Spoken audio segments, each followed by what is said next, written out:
Do you ever feel like your brain is on overload? Like you have 15 tabs open in a browser and all of them are just trying to reload at the same time, only for the browser to inevitably crash?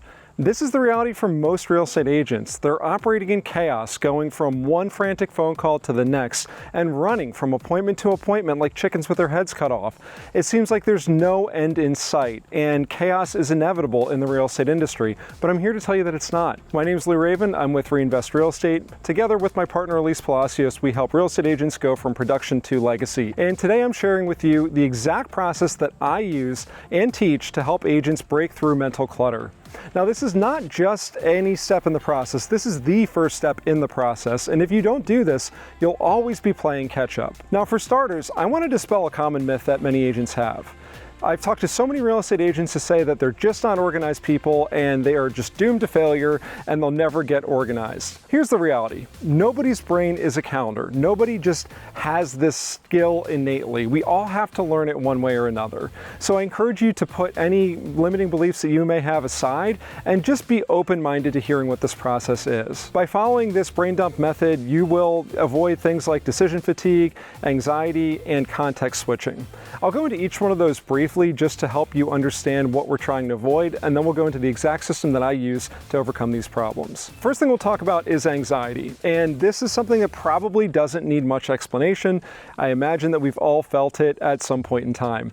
The problem with anxiety is it builds and builds and builds, and it sort of has a way of crippling people and taking them out. Anxiety can become worse when we aren't able to move forward with the tasks that we're thinking about, and a lot of times we are just paralyzed by that feeling and we can't move on. The second thing we'll talk about is decision-making fatigue. Decision-making fatigue happens when you've just been on for too long and you've made too many decisions back to back to back and you are just tired and exhausted. Personally, when I hit decision-making fatigue, I either don't want to do any work at all, and I end up depressed and tired and lazy in a sense, or I end up making bad decisions, and both of those outcomes are not anything that I'd wish on any real estate agent. Now, the third symptom or problem you may encounter is context switching.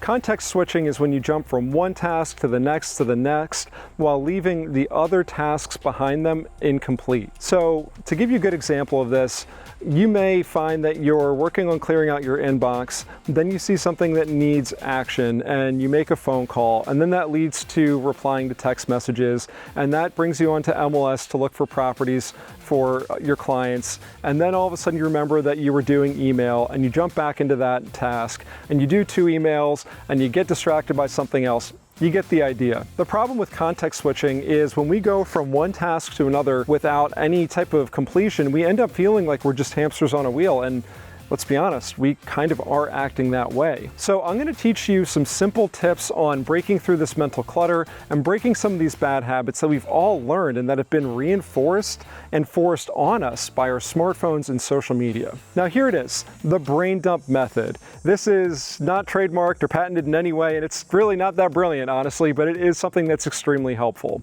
When I'm feeling overwhelmed, the very first thing I do is grab a blank piece of paper that doesn't have anything on it. It's not my existing to-do list, which I operate with daily. I just get a blank sheet of paper and I write down everything that's on my mind.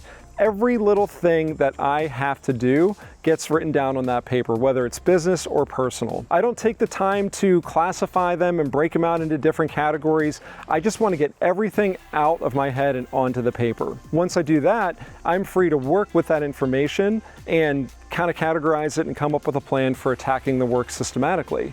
What I found is oftentimes when I'm doing a brain dump, there isn't as much work as I expected there to be. In other words, the anxiety I'm feeling is 3, 4, or 5 times as high as what it should be relative to the amount of time that it would take to complete all the tasks that are swirling around in my head. So what happens is I've made a mountain out of a molehill, and I've created a far bigger problem for myself. I've made the work a lot harder than it actually needs to be.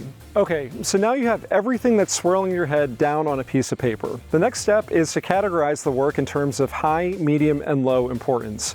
Now, importance can mean 2 different things. Importance can be tied to urgency, or it can be tied to impact of the actual task.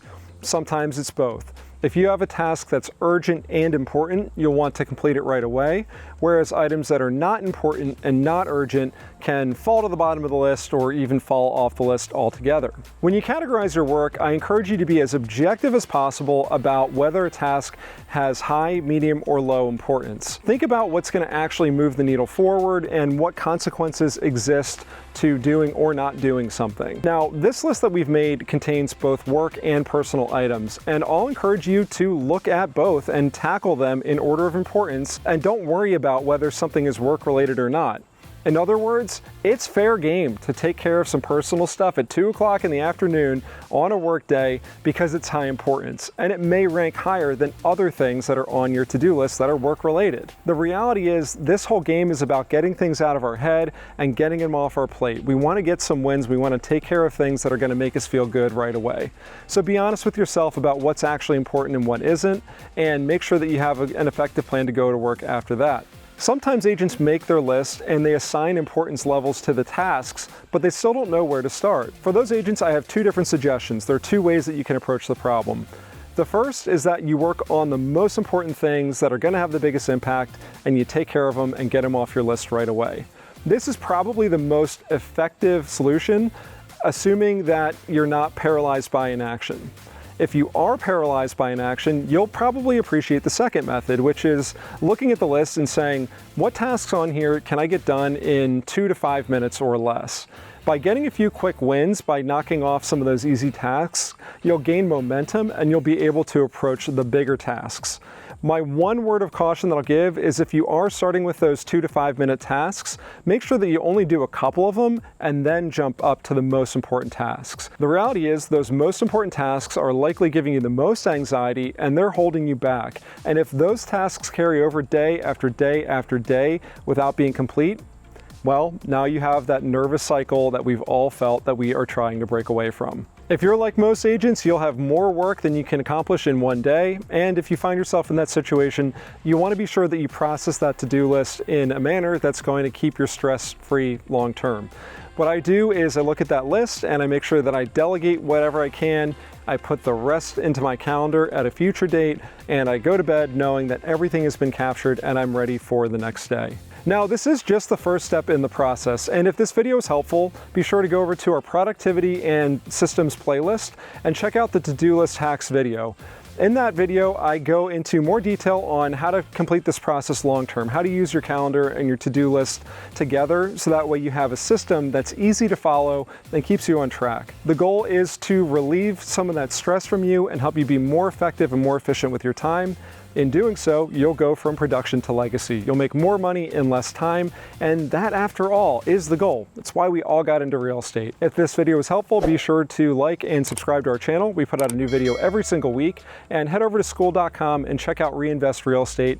We have a free community in there that is robust. There are tons of agents in there answering questions and helping each other for free every single day, and there are a bunch of resources that you can take advantage of that we have posted for free as well.